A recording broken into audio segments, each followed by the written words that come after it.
Albatta bu gazal Muhammed Hüseyin Cümbüş'tü. Oğullarını farmaşı hesap oladı. Necmiddin Hüseyin'i, Muhyiddin Khan ve Şerabuddin Cennet Gülhan Ataullah, Muhammed Hasan Hayriddin Falvan,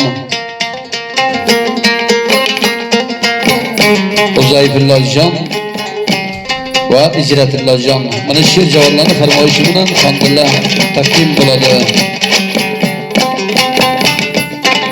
Ko'p qoldi dilda armonim, dardim ko'p yo'qdir darmonim.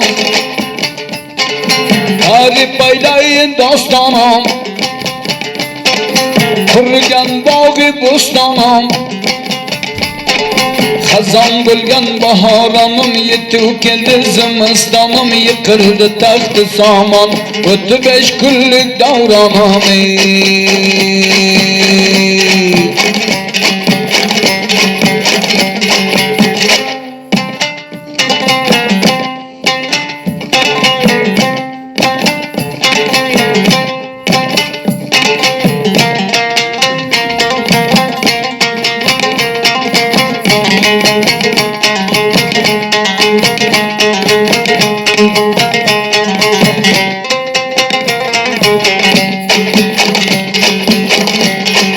Men bir mahallar yaşadım,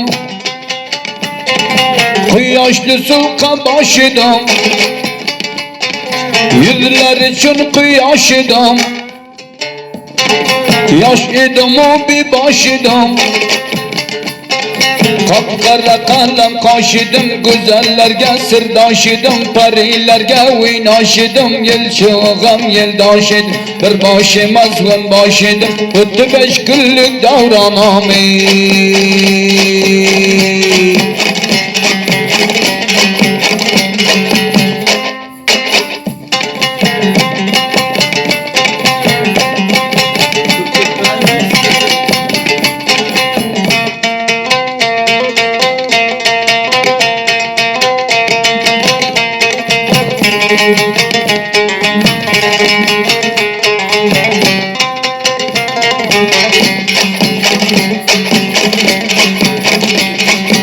Ota-onadan ayrıldım,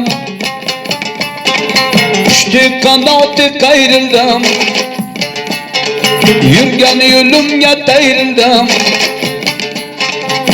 yollu yokka kavruldım. Otamdı yızlav yığladım, yurtumdu yızlav yığladım. Elimdi yızlav yığladım, o'tgandi yızlav yığladım. Ketgandi yızlav yığladım, o'tdi 5 kunlik davronim.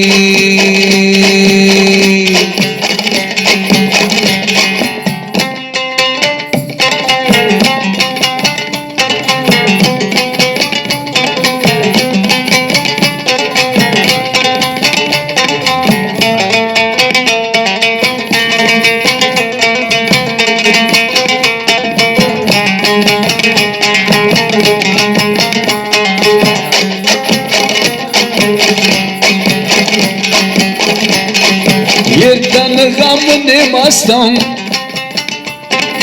o'zimni g'amgin qilmasdim. Qiynoqli g'amga qolmasdim, odoblariga qotildim. Qo'ra bo'lmay qo'ling bo'ldim, bir terilib tezga so'ldim. Ko'rmagan kunlarni ko'rdim, qiynoqli damlarga qoldim. O'tdi 5 kunlik davronim.